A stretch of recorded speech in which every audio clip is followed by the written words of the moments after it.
জাতীয় তো একজন মা হারা সন্তান। আজকে 18টা বছর হয়ে গেল মাকে হারাইলাম। নিজের টাকার একটা আপেল কিনে দেওয়ার ক্ষমতা আজকে আমার মায়ের নাই। আমি নিজের হাতে একটা শাড়ি কিনে আমার মাকে দেব, মা এটা পড়ো। বাজান রে, এই মজলিসের মধ্যে আমার মতো কে কে মা হারা আসলে হাতটা উঁচা করে দেয়। কার কার ঘরে বাবা নাই আপনার হাত উঁচা করে একটু দেখান। হাতগুলো তুলে রাখেন, হাতগুলো নামাইবেন না। আমার যুবকগুলো তাকায় তাকায় দেখো, যুবক রে তাকায় দেখ, এই মানুষগুলো হাত তুলেছে। এদের কারো ঘরে মা নাই, কারো ঘরে বাবা নাই। এরা পাশে গিয়ে দরজার মধ্যে টোকা দিলে মা এদের দরজা খুলবে না রে। বাবার কোনদিন দেখতে পাবে না। যুবকরা কেমন করে তোমারে বুঝাই বলো?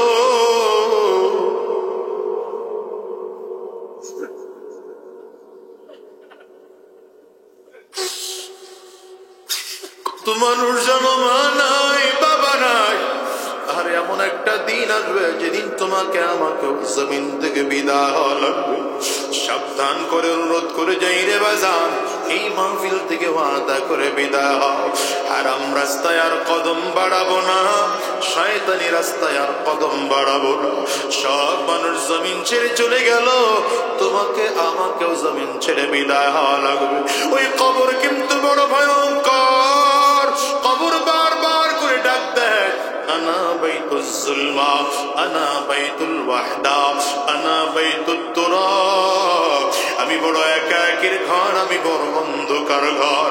কবর বলে আমার কাছে সাথী নাই, বাতি নাই, কোনো কিছুই নাই। আমি শুধু চিনি আমল। যদি ভালো আমল করে আসতে পারো, আমি কবর ভালো আচরণ করব। আর যদি ভালো আমল করে আসতে না পারো, কবল পোড়ার দর। আমার ডানেও মাটি, বামেও মাটি, সামনে মাটি, পেছনেও মাটি। আমি কবর দুই দিকের মাটিগুলো একত্রিত হইয়া এত জোরে চাপ মারব, এক পাজরের হাড় কিন্তু আরেক পাজরে নিয়ে পৌঁছাইয়া দেব। আজকের এই ময়দানটা গভীর রাতে মালিকের কাছে ওয়াদা করো, আর হারাম রাস্তায় কদম বাড়াবো না, আর শয়তানি রাস্তায় চলবো না, আর গুনাহের রাস্তায় চলবো না, সুদের কারবার করব না, আর ঘুষের কারবার করব না। আল্লাহ, যতদিন এই দুনিয়ায় থাকবো তোমার গোলামি করব, নবীর আদর্শে আদর্শবান হব। কারা কারা তৈয়ার আছো? দুইটা হাত উঁচা করে আল্লাহকে দেখা,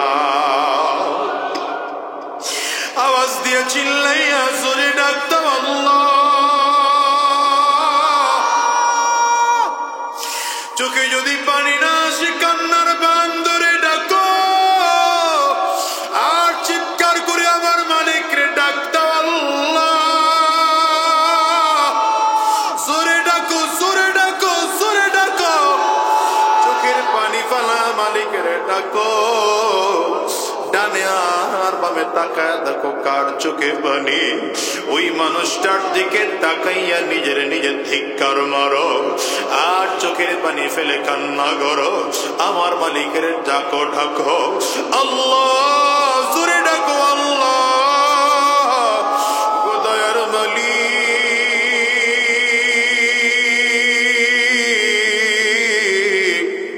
যতজন গোলাম আমরা দুইটা হাত উঁচু করলাম, ওয়াদা করলাম আর হারাম রাস্তায় চলবো না, শয়তানি রাস্তায় চলবো না, গুনাহের রাস্তায় কদম বাড়াবো না। আল্লাহ, তুমি কবুল করে নাও। আওয়াজ দিয়ে চিল্লায়া বলো আমিন।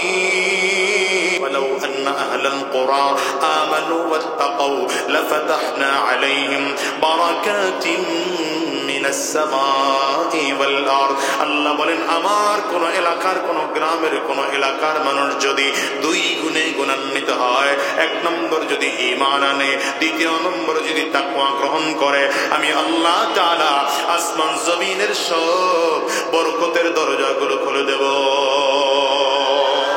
এই দুনিয়া বরকত চাও তো এখন সময় আছে, আলেমদের সাথিত্ব গ্রহণ করো, আলেমদের সঙ্গে হও, আলেমদের সাথী হও, যদি প্রয়োজন হয় আলেমদের সাথে আবার রাজপথে নামো, বেঈমানদেরকে নতুন করে আবার সুযোগ দিও না। কপাল এমন পোড়া পড়বে, এই কপাল জীবনে কোনোদিন জোড়া লাগবে না। নবীর সাহাবায়ে কেরামদের দিকে তাকাও, সাহাবায়ে কেরাম নবীজির আদর্শ পেয়ে এক কদম সামনে আর বাড়ায় নয়, প্রতিটা কদম নবীজির কদমে কদমে কদমে ফেলেছে। রব্বে কারীম এজন্যই বলেন লাকাদ কানা লাকুম ফি রাসূলিল্লাহি উসওয়াতুন হাসানা, তোমাদের জন্য রয়েছে নবীজির মধ্যে গ্রহণ করার মতো উত্তম আদর্শ। আমি আমার আলোচনায় বলি, এই বাংলাদেশে 53 বছর পরে এসে কেন বৈষম্য বিরোধী আন্দোলন করা লাগবে বলো? স্কুল কলেজ ইউনিভার্সিটির ছাত্র ভাইরা লেখাপড়া বন্ধ করে দিয়ে কেন তাদের বৈষম্য বিরোধী আন্দোলন করা লাগলো? এর মূল কারণ যারা রাষ্ট্রীয় ক্ষমতায় ছিল তারা কেউ দিনদার ছিল না, ইমানদার ছিল না, নবীর আদর্শ অনুযায়ী জীবন বাস্তবায়ন করে নাই, দেশ চালায় নাই। এই জন্য আগামীতে যদি সুযোগ পাও, রাষ্ট্র চালানোর ক্ষমতা আলেমদের হাতে দিও, কোরআনওয়ালাদের হাতে দিও। খোদার কসম করে বুকে হাত দিয়ে বলে গেলাম, জীবনে আর বৈষম্য অত্যাচার জুলুম থাকবে না। যদি প্রয়োজন হয় নবীর সাহাবায়ে কেরামদের মতো রক্ত দেওয়ার জন্য তৈয়ার হও, যদি প্রয়োজন হয় নবীর সাহাবায়ে কেরামদের মতো জীবন দিতে তৈয়ার হও। ওই যে সাহাবায়ে কেরামদেরকে নবী ডাক দিয়েছেন, চলো যুদ্ধের ময়দানে যাওয়া লাগবে। যুদ্ধের ময়দানে নবীজি বীর বিক্রমে উহুদের ময়দানে যুদ্ধ করতেছে। হঠাৎ করে কাফির মুশরিকরা সুযোগ পেয়ে ঘোষণা করে দিল, কদ কুতিলা মুহাম্মদ, নবীজি জমিন থেকে বিদায় হয়ে গেছে। কেমনে সুযোগ পাইল? বেঈমানগুলো রাহমাতুল লিল আলামিনকে লক্ষ্য করে বারবার করে তীর মারতেছে।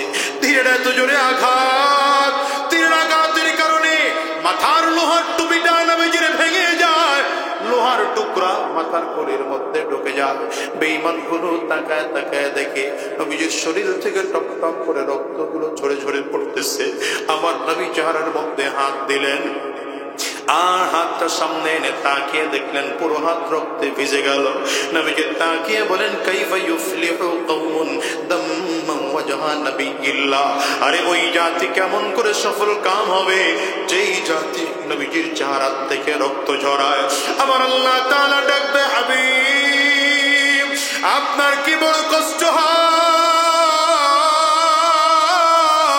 আল্লাহর দিকে লক্ষ্য করে নবী আমার ডেকে বলেন, আল্লাহ আপনার দ্বীনের জন্য রক্ত ঝরাইতে আমার মোটো কষ্ট লাগে না, বড় ভালো লাগে, বড় ভালো লাগে।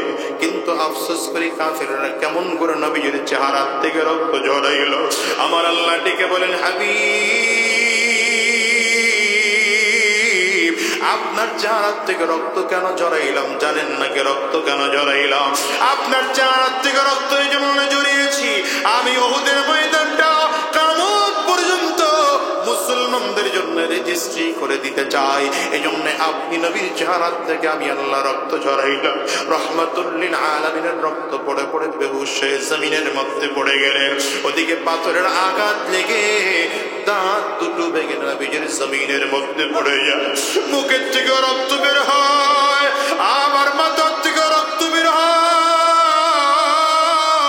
কাফির বেঈমানগুলো ঘোষণা করে দেয়, কদ কুতিলা মুহাম্মদ, মুহাম্মদ জমিন থেকে বিদায়। সাহাবায়ে কেরাম তো পাগল। আবু বকর সিদ্দিক দৌড়ায়, ওমর ফারুক দৌড়ায়, উসমান বিন আফফান দৌড়ায়, হযরত আলী রাদিয়াল্লাহু আনহু বলেন, শুহাদায়ে উহুদের লাশগুলো যেখানে একত্রিত করা হয়, একবার আমি সেখানে গিয়ে আমার নবীর খুঁজি, দেখি আমার নবী সেখানে নাই। নবী আমার কই? রাহমাতুল রব্বুল আলামিন যদি জমিনে না বাঁচান আমারও দুনিয়া বেঁচে থেকে লাভ নাই। আরে মদিনার গলির মধ্যে এলান হয় না মুহাম্মদ জমিন থেকে বিদায় হয়ে গেল। হযরত হানজালা রাদিয়াল্লাহু আনহু সেদিন বিবির সাথে আরামে দিন কাটায়, কারণ গতকাল মাত্র নবীজি তাকে বিয়ে পড়িয়ে দিয়েছেন, এই জন্য যুদ্ধের ময়দানে নিয়ে আসেন নাই। হযরত হানজালার কানে যখন আওয়াজ চলে গেল রাহমাতুল লিল আলামিন জমিন থেকে বিদায়, হানজালা এক লাফ দিয়ে দাঁড়িয়েছে, বিবিকে ডেকে বলে, প্রাণের বিবি আমার, কাপড়টা তাড়াতাড়ি করে দাও। কাপড় দিলেন, কাপড়টা শরীরের মধ্যে জড়াইয়া এক হাতের মধ্যে তরবারি লইয়া আর এক হাতে ঢাল লইয়া সামনের দিকে আগায়। বিবি ডেকে বলেন, কই যাও?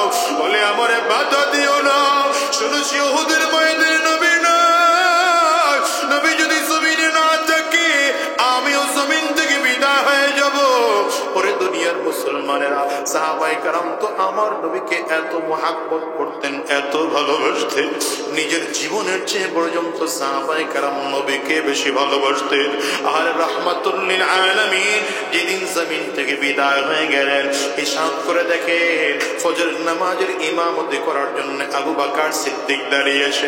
হযরত আবু বকর সিদ্দিক রাদিয়াল্লাহু আনহু নামাজ শেষ করলেন, নামাজ শেষ করে তাকিয়ে দেখেন পেছনে হযরত বিলাল হাবশী রাদিয়াল্লাহু আনহু সফরের সামানা রেডি করে তারপরে নিয়ে হাজির হয়েছে। সফরের সামানা রেডি করে হাজির হয়ে গেলেন হযরত বিলাল।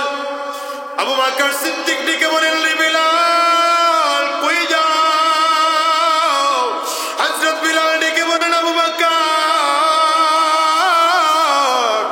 আর মদিনায় থাকবো না, মদিনার থেকে আমার বিদায় দিয়ে দেন। আবু বকর সিদ্দিক বলেন, রে বিলাল কেন মদিনা ছেড়ে যাইবা, কি অভাব তোমার? হযরত ওমর ফারুক বলেন, বিলাল কেন যাইবা? তোমার আযান না শুনলে আমাদের কলিজা ঠান্ডা হয় না। হযরত ওসমান ডেকে বলেন, রে বিলাল তুমি কেন মদিনা ছেড়ে যাইবা? তুমি যদি বলো তাইলে আমরা আমাদের যত সম্পদ আছে আমার সম্পদের অর্ধেক সম্পদ তোমারে দিয়ে দেব। এই বিলাল নবীও নাই, মাঝে মাঝে তোমার কণ্ঠে আযান শুনে কলিজাটা জুড়াই।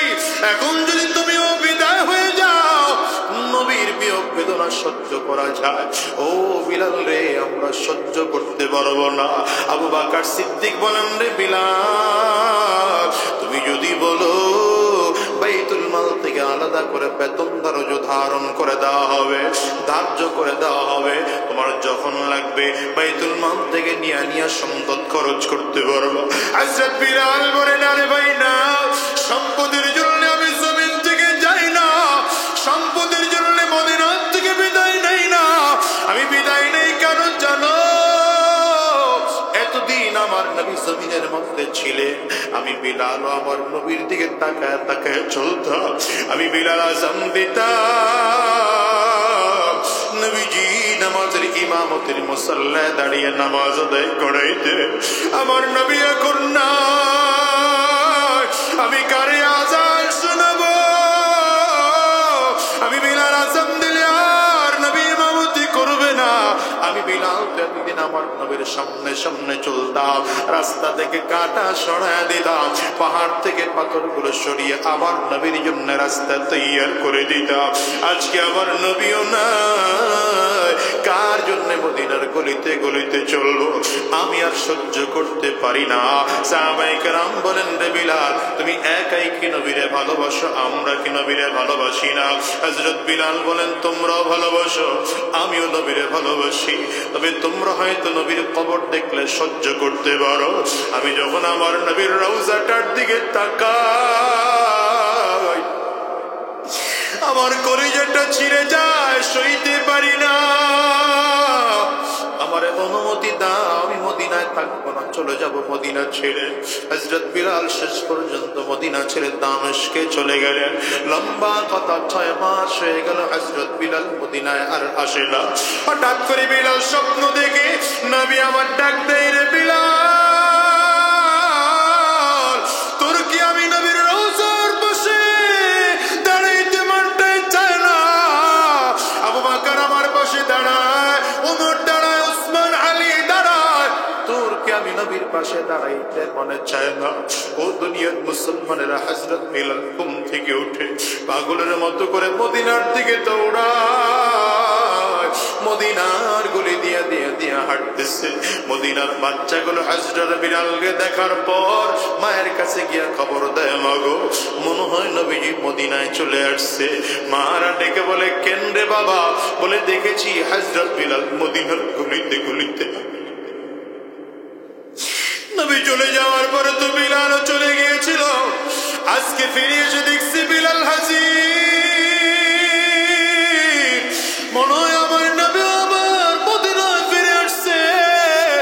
সব মানুষগুলো খবর পেয়ে পেয়ে হযরত বিলালকে দেখার জন্য চলে আসছে। তাকিয়ে দেখে হযরত বিলাল নবীজির রওজার পাশে দাঁড়ায় দাঁড়ায় ডেকে বলে, নবী আমার, বিলাল রে আসতে বলছে। বিলাল আপনার কবরের পাশে হাজির। সাহাবায়ে কেরাম ডেকে বলেন, বিলাল কতদিন হলো তোমার কণ্ঠে একটু আজান শুনি না, একটু কি আজান শুনাইবা? হযরত বিলাল ডেকে বলে, আজান শোনানোর মতো শক্তি আমার নাই। আগে আজান দিতাম, নবীর শুনাইতাম। আজান দিলে নবীজি এসে ইমামতি করবে। আজকে আজান দিলে তো নবী আমার ইমামতির মুসল্লায় দাঁড়াবেন না। আমি বিলাল আজান দিলে যদি নবীর ইমামতির মুসল্লায় না দাঁড়ায়, তাইলে আমি বিলাল এমন আজান দিয়া সহ্য করতে পারি না। হযরত বিলালের দিকে তাকিয়ে সাহাবায়ে কেরাম বারবার করে আবেদন করে। হযরত বিলাল বারবার স্বীকার করে। হযরত সালমান ফারিসি বলেন, তোমরা 1000 বার বললেও বিলাল আজান দিবে না। নবীর নাতি হাসান আর হুসাইন কই? ওদেরকে ডাকো। হযরত হাসান আর হুসাইনকে ডেকে আনা হলো। দুইটা ভাই হযরত বিলালের দুই পাশে দাঁড়ায়, জামার আস্তিম ধরে ধরে টানে আর ডেকে বলে, নানার মুয়াজ্জিন,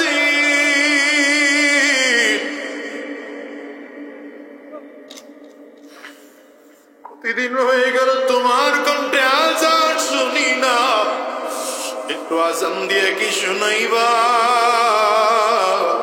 হযরত বিলাল তাকায় দেখে হযরত হাসান আর হুসাইনের চেহারার সাথে আমার নবীর চেহারার মিল পাওয়া যায়।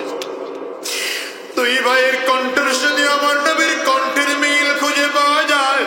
দুই ভাইয়ের বুকের মধ্যে জড়ে হযরত বিলাল কাঁদে আর চিল্লায় বলে, তোমরা বলেছ আমার কাছে মনে হয় আমার নবী আমার আজান দেওয়ার জন্য বলেছেন, দেরি করা যাবে না। হযরত বিলাল মিনারায় দাঁড়িয়েছেন আজান দেওয়ার জন্য। আল্লাহু আকবার, আল্লাহু আকবার, আশহাদু আল্লা ইলাহা ইল্লাল্লাহ, আশহাদু আন্না মুহাম্মাদার রাসূলুল্লাহ। যখন নবীজির কণ্ঠে আজান দেয়, মদিনার বাচ্চাগুলো দৌড়ায় আর ডেকে বলে, মা তাড়াতাড়ি করে কাপড়টা পরে দাও, জামাটা পরায় দাও, টুপিটা তাড়াতাড়ি করে পরায় দাও। ওই যে বিলাল আজান দেয়, মনে হয় নবীজি ইমামতি করবেন মসজিদে নববী।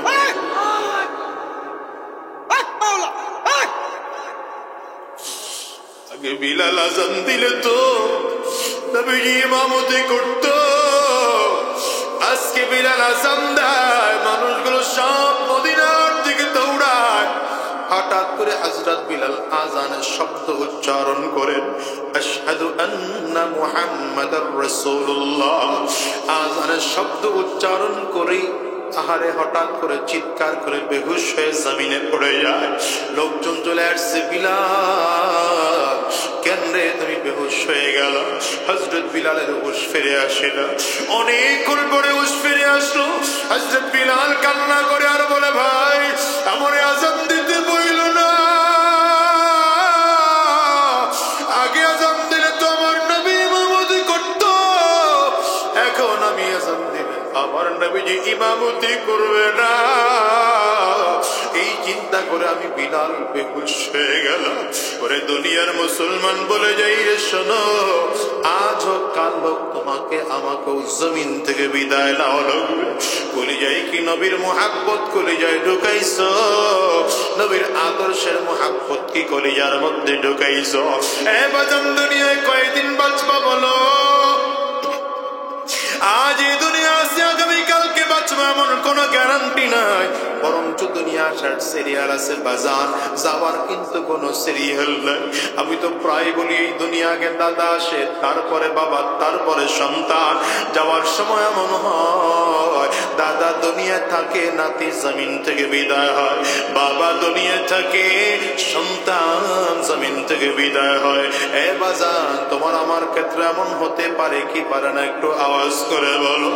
এই বান্দাটার দিকে তাকে দেখো, কত মানুষ জন আছে মানা, কত মানুষ জন আছে বাবা নাই। এ বাজান রে, আমি আজাদিও তো একজন মাহারা সন্তান। আজকে 18টা বছর হয়ে গেল মাকে হারাইলাম। নিজের টাকার একটা আপেল কিনে দেওয়ার ক্ষমতা আছে আমার মায়ের নাই। আমি নিজের হাতে একটা শাড়ি কিনে আমার মাকে দেব, মা এটা পড়ো। বাজান রে, এই মজলিসের মধ্যে আমার মতো কে কে মা হারা আসলে হাতটা উঁচা করে দেয়। কার কার ঘরে বাবা নাই? আপনার হাত উঁচা করে একটু দেখান। হাতগুলো তুলে রাখেন, হাতগুলো নামাইবেন না। আমার যুবকগুলো তাকায় তাকায় দেখো, যুবক রে তাকায় দেখ, এই মানুষগুলো হাত তুলেছে। এদের কারো ঘরে মা নাই, কারো ঘরে বাবা নাই। এরা পাশে গিয়ে দরজার মধ্যে টোকা দিলে মা এদের দরজা খুলবে না রে। বাবার কোনদিন দেখতে পাবে না। যুবকরা কেমন করে তোমারে বুঝাই বলো?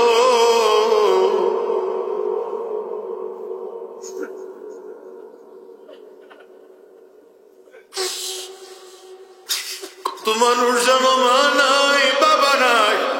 আর এমন একটা দিন আসবে যেদিন তোমাকে আমাকে জমিন থেকে বিদায় হওয়া লাগবে। সাবধান করে অনুরোধ করে যাই রে বাজান, এই মাহফিল থেকে ওয়াদা করে বিদায় হও। হারাম রাস্তায় আর কদম বাড়াবো না, শয়তানি রাস্তায় আর কদম বাড়াবো না। সব মানুষ জমিন ছেড়ে চলে গেল, তোমাকে আমাকেও জমিন ছেড়ে বিদায় হওয়া লাগবে। ওই কবর কিন্তু বড় ভয়ঙ্কর।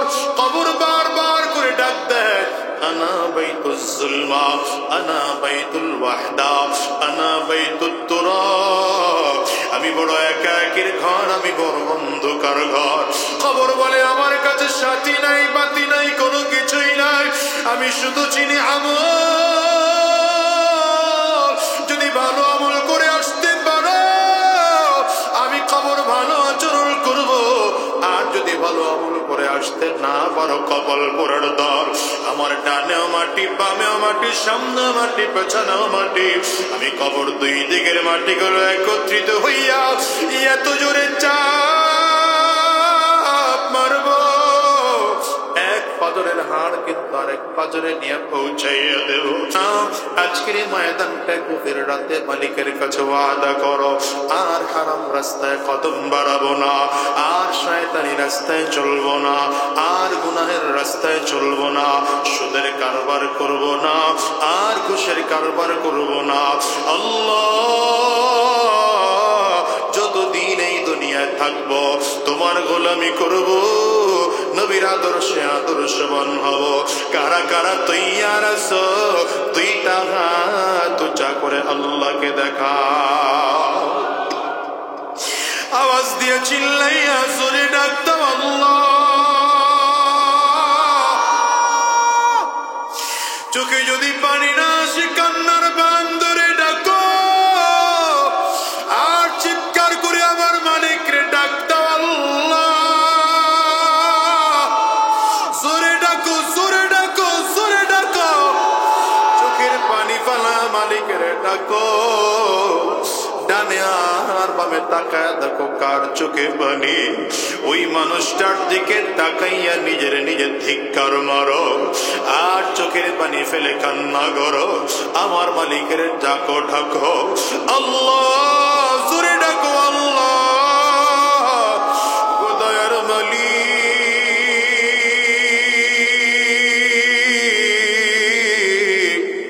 যতজন হলাম আমরা, দুইটা হাত উঁচু করলাম, ওয়াদা করলাম আর হারাম রাস্তায় চলবো না, শয়তানি রাস্তায় চলবো না, গুনাহের রাস্তায় কদম বাড়াবো না।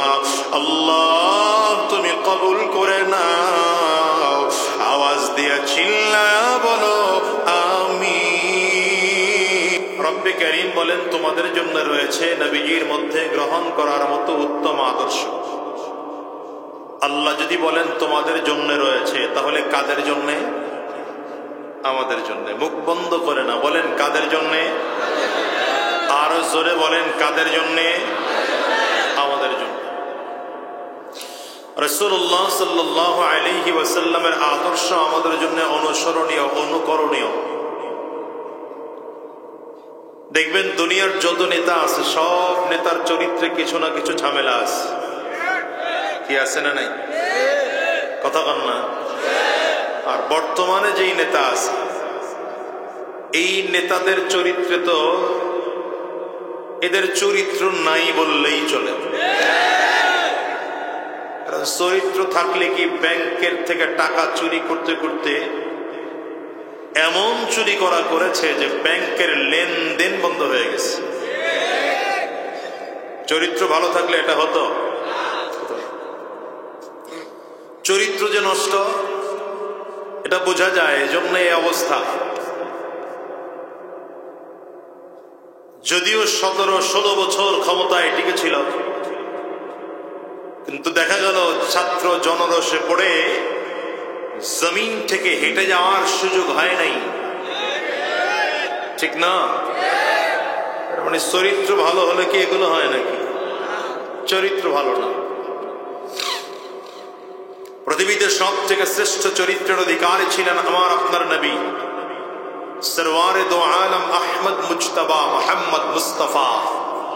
চিৎকার করে জোরে বলেন সাল্লাল্লাহু আলাইহি ওয়াসাল্লাম। আমার নবীর আখলাক কেমন? নবীর আখলাকের মধ্যে যাররা পরিমাণ ত্রুটি নেই, বরঞ্চ আল্লাহ তাআলা নবীর চরিত্র বর্ণনা করতে গিয়ে কোরআনে বলেছেন, ওয়া ইন্নাকা লাআলা খুলুকিন আযীম। পয়গম্বর আপনি মহান চরিত্রের অধিকারী। আযীম শব্দটা আল্লাহ পাকের একটা সিফতি নাম। এই সিফতি নামটা নবীজির আখলাকের সাথে আল্লাহ লাগাইলেন কেন? নবীজির আখলাকের সাথে লাগায়া বুঝাইতে চাইলেন, আমি আল্লাহ তাআলা যেমন মহান, আমি আল্লাহর যেমন কোনো তুলনা হয় না, আমার পয়গম্বরের চরিত্র এত মহান, এত মহান, আমার পয়গম্বরের চরিত্রের কোনো তুলনা হয় না। সুবহানাল্লাহ। আর একটু জোরে বলা যায় না? আর জোরে চিল্লায় বলা যাবে না? এজন্য বলি, দুনিয়াতে আখলাক 3 ধরনের। বলেন কয় ধরনের? এই জোরে বলেন কয় ধরনের? মাথা যারা নিচের দিকে দিয়ে রাখছেন, মাথায় উঁচু, আমার দিকে তাকাইতে হবে। ঘুম আসলে আমার দিকে তাকাবে, ঠিক আছে? কয় দিকে তাকাবো? লোক তো 3 দিক। আবার পেছনেও এক মুসিবতে আছে। বড় মাঠ ছিল না আশপাশে? নাই? হাই স্কুল মাঠ ছিল, মাদ্রাসা থেকে দূরে হয়ে যায়। এটা খেয়াল করার দরকার ছিল, এরকম একটা মাঠে দিলে ভালো হতো। এই যে মানুষও কষ্ট করে বসছে, আমারও কষ্ট হইতেছে। না থাক থাক থাক, যেমনি আছেন ধরেন না। এখন নাড়াচাড়া দিলে আমার সব এলোমেলো হবে। যেমনি আছেন অন্য বসে থাকেন, দেখতে পারলেও বসেন, না দেখতে পারলেও বসে থাকেন। চরিত্র কয় ধরনের হয়? সবাই কথা বলে না, মুখ বন্ধ করে এখনো অনেকে বসে রয়েছে। কয় ধরনের? চরিত্রের প্রথম নম্বর স্তর হলো খুলুকে হাসান। বাংলায় মনে রাখেন, উত্তম চরিত্র। চরিত্রের প্রথম নম্বর স্তর কি বললাম? উত্তম চরিত্র। কার মধ্যে আছে বুঝবেন কেমনে? সহজ উত্তর নেন। যেই মানুষটা কোনোদিন কারো প্রতি জুলুম করে না, হ্যাঁ, তবে তার উপরে যদি কেউ জুলুম করে, সাধারণত সে প্রতিশোধ নেয় না। যদি প্রতিশোধ নেওয়ার প্রয়োজন মনে করে, তাহলে ততটুকুই প্রতিশোধ নেয় যতটুকু তার উপরে জুলুম করা হয়েছে। এটা হলো চরিত্রের সর্বনিম্ন স্তর, প্রথম স্তর। এর উপরে হচ্ছে চরিত্রের দ্বিতীয় নম্বর স্তর, খুলুকে করিম অথবা খুলুকে আহসান। কার মধ্যে আছে? যে মানুষটা কোনোদিন কারো প্রতি জুলুম তো করেই না, বরঞ্চ তার উপরে যদি কেউ জুলুম করে, অত্যাচার করে, মানুষটা তাকে 1 নম্বর মাফ করে দেয়, 2 নম্বর তার জন্য হিদায়াতের দোয়া করে। এই 2টা চরিত্র ঈমানদারদের, বিশেষ করে খুলুকে করিম সাহাবীদের ছিল, অন্যান্য নবীদের ছিল। কিন্তু চরিত্রের আরেকটা স্তর আছে, যেটা হচ্ছে খুলুকে আযীম, যেটা সাধারণ কোনো মানুষের না। এই চরিত্র যার মধ্যে থাকবে, সে কোনোদিন কারো প্রতি জুলুম করবে এটা কল্পনাও করা যায় না।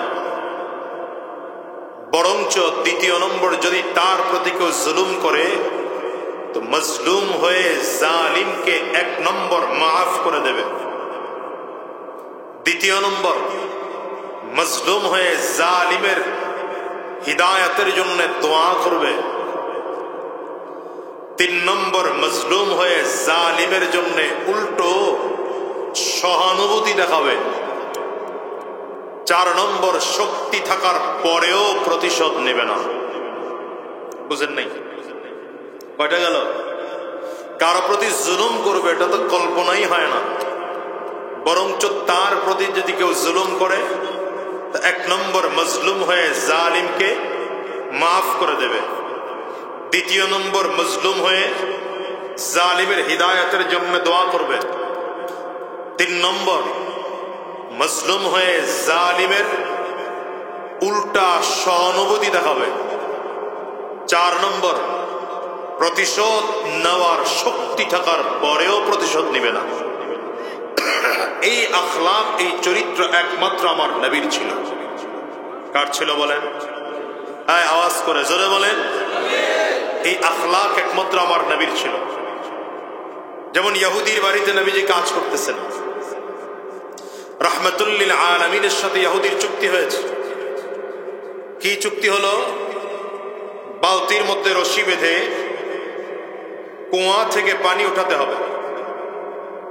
যদি 1 বালতি পানি উঠিয়ে দেয় তো ইহুদি আমার নবীকে 2টা খেজুর দিবে। কথা বুঝতেছেন? কূপ থেকে বালতির মধ্যে রশি বেঁধে নবীজি কূপ থেকে পানি উঠাচ্ছেন। ইহুদির রশি ছিল দুর্বল, রশি দুর্বল থাকার কারণে হঠাৎ করে বালতিটা ছিঁড়ে নিচে পড়ে গেল। আচ্ছা বলেন তো, এটা আমার নবীর কি দোষ ছিল? বলে না কথা। আপনারা কি জিন দিয়ে কথা শোনার লোক? না, তাইলে হবে না, আমার সাথে কথা বলতে হবে। বালতিটা ছিঁড়ে নিচে পড়ে গেল, নবীজির কোনো দোষ আছে? কিন্তু বদমাশ ইহুদি এসে আমার নবীর গালে 1 থাপ্পড় বসিয়ে দিল। জোরে বলেন। আচ্ছা, এবার যদি আমার নবী চাইতেন, পাল্টা থাপ্পড় দেওয়ার মতো শক্তি আমার নবীর ছিল না ছিল না? কেমন ছিল? রাহমাতুল লিল আলামিনের কাছে জান্নাতি 40 জন, কোন বর্ণনায় পাওয়া যায় 100 জন পুরুষের শক্তি আমার নবীর একার মধ্যে ছিল। নবী যদি চাইতেন পাল্টা থাপ্পড় দিতে পারতেন না? পারতেন না? থাপ্পড় দেননি, বরঞ্চ কি করলেন? নবীজি মাটির মতো নরম হয়ে গেলেন। নরম হয়ে ইহুদিকে বললেন, কাকা রাগ, চাচা রাগ করেন না, বালতিটা উঠায় দেই। বলে নবীজি কূপের মধ্যে হাত বাড়ালেন। ইহুদি তাকিয়ে তাকিয়ে দেখতেছে, কূপের মধ্যে হাত বাড়ালে লাভ কি? আগের যুগের কুয়া আপনারা চিনবেন না, ওই মুরব্বী যারা আছে এরা বুঝবেন। 20 হাত, 10 হাত, 15 হাত গভীর কূপ হতো। এই কূপের মধ্যে হাত বাড়াইলেই বা কি লাভ? ইহুদি আশ্চর্য জিনিস দেখতেছে, নবী যখন হাত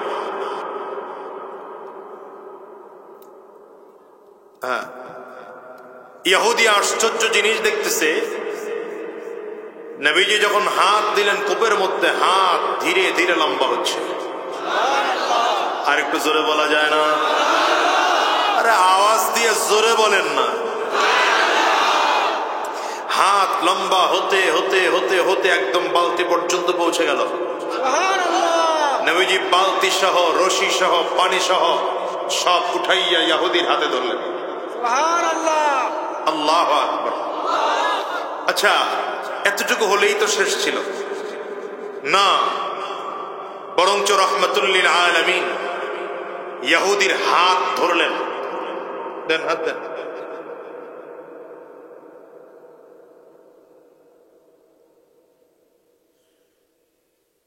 হাত দেওয়া হয়েছে, হাত ইহুদি দিলেন। নবীজি নিজের হাতে ইহুদির হাতটা নিয়ে মালিশ করতেছেন, মালিশ করতেছেন আর বলতেছেন, চাচা ব্যথা পেয়েছে? আর একটু জোরে বলবেন না? আওয়াজ করে চিল্লায় জোরে বলবেন না? এ হলো আমার নবীর আখলাক। ইহুদি তাকিয়ে তাকিয়ে দেখতেছে মুহাম্মদ। এতদিন মুহাম্মদের বিরুদ্ধে কথা শুনেছি, আর এখন দেখলাম মুহাম্মদ সাল্লাল্লাহু আলাইহি ওয়াসাল্লাম একটু মুজিজা দেখিয়েছেন। দ্বিতীয়ত খুলুকে আযীমের এক নমুনা দেখিয়েছেন। আল্লাহু আকবার। রাহমাতুল লিল আলামিনের দিকে তাকিয়ে ইহুদি আশ্চর্য হয়ে গেছে।